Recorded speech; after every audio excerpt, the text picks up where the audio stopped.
7 de março e nós plantando milho ainda, moçada. Falta 100 hectares para nós acabar. Chuva não deixava nós plantar. E agora vai deixar, se Deus quiser. O tempo não tá muito bom, mas tem um espacinho para nós plantar, mas dá boa. Em nome de Jesus. Moçada, essa é a nossa realidade aqui, ó.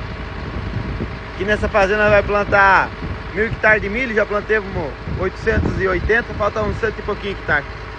Eu vou falar pra você, não tem o que fazer, moçada. As coisas tá tudo comprado, semente tudo caro. Como é que não vai plantar?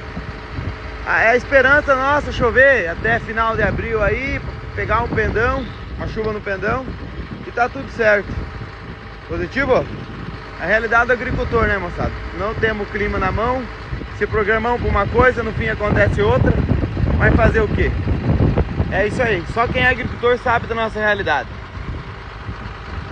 Um abraço para todo mundo e que Deus ajude todo mundo.